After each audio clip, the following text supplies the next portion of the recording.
Hello, so I want to answer for some reason unanswered question completely. I'll actually also answer another one, and it is drumroll please. Boom. I'm going to answer, is e+pi irrational? And you might be saying, oh well, of course it's gonna be transcendental. E and pi are transcendental numbers, so they would make sense for them to be transcendental, and I do agree with you guys who think that.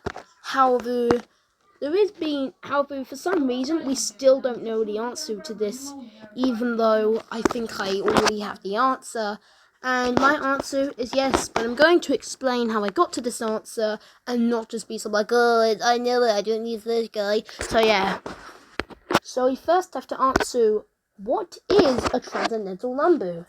Well, it's a, I think it's a, wait a second, I think it's a, okay, it's a real or complex number that has no algebraic.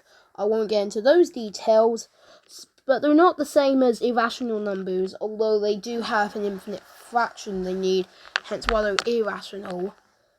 So, yeah. So they could technically be considered irrational and transcendental at the same time, probably. But anyway, you might be thinking, oh well, irrational numbers are actually not impossible if you think about it, because you could just put e divided by 1, and that would rationalize e.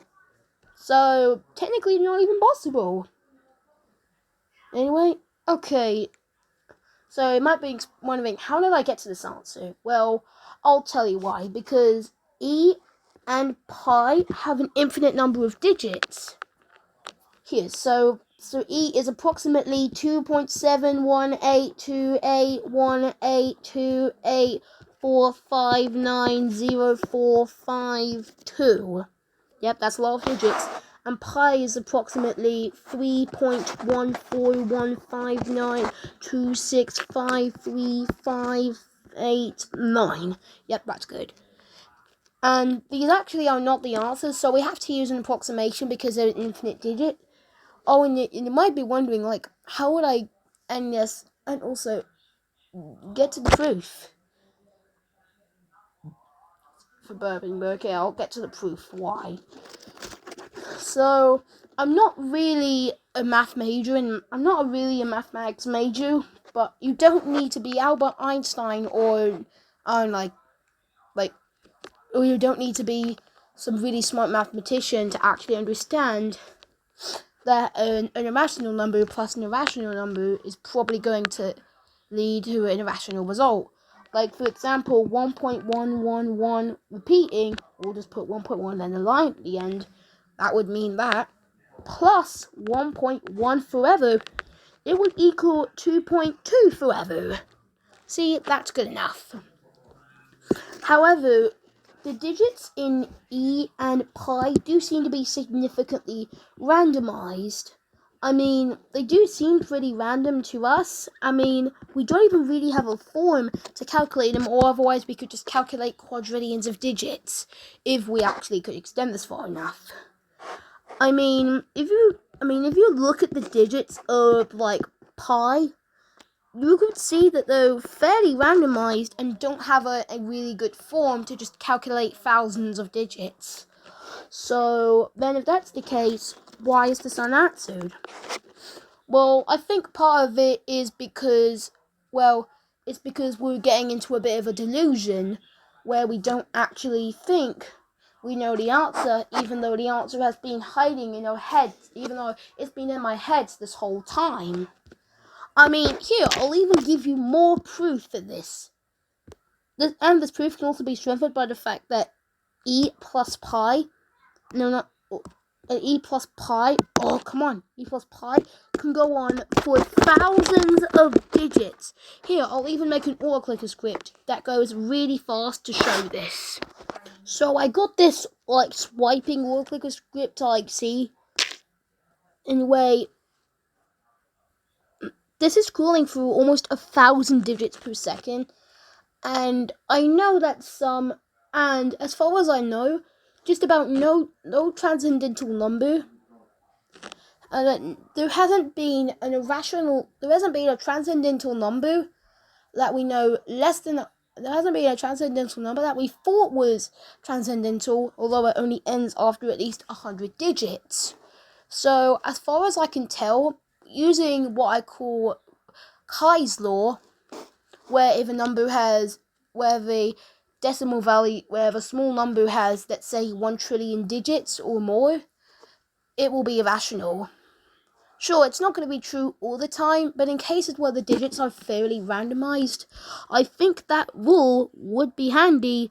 And if we can go far enough, we don't even see the digits because we need to wait for them to load and look.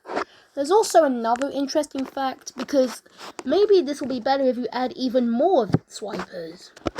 No, it doesn't work there with multiple swipers, although there is another interesting fact I found out.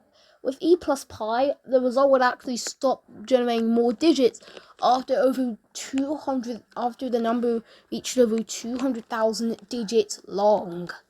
And that's crazy, actually. And there's also another fact about this calculator. The limit for this is 2 to the 250,001 minus 1. It's 6.3087888.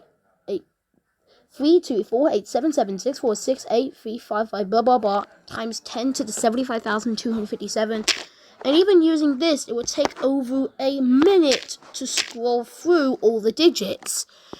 And I think, as far as I know, it ends in like 7. I can't exactly remember, but okay. Oh, sorry for not quoting that last bit. 8, but okay.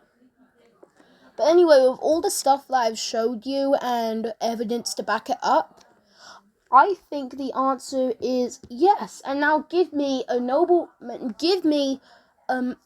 prize for solving this answer, which would also mean that I'm going to do this for gamma, or this symbol. Yeah, I know it's a Y. I can't really draw gamma. I think it looks a bit more like this, but anyway, gamma is approximately 0.5772, but here's the interesting thing about it.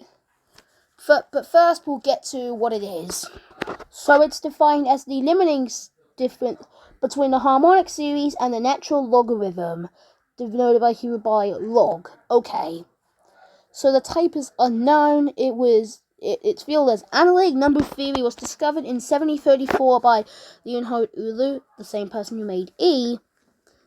The first mentor was in the De Progressionibus Harmonics Observations, named after Leonhard Euler and Lorenzo Mascheroni. I'm not sure that's actually how to pronounce it. But anyway, back to the topic.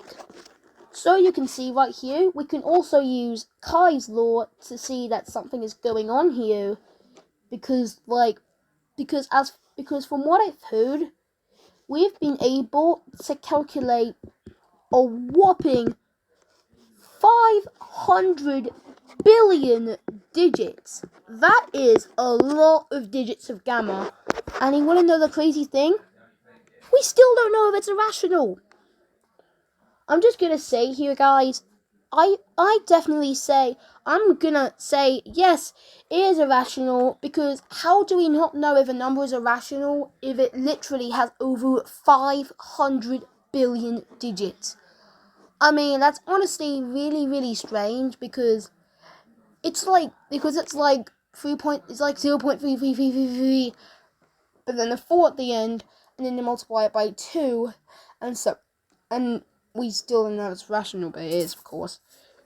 I mean, like, if you try and download a file of this size, it would take up 500 gigabits, or over 62.5 gigabytes. That is a lot of data. That's about 1/4 of the storage of my tablet, which is around 256 gigabytes. And crazy thing enough is, if you were to load, let's say, I don't know, like 10,000 digits per second, it would take around 2.5 months to load all those digits. So saying that we don't even know if it's irrational is honestly just bollocks, because there's so many varying digits, and it's just weird.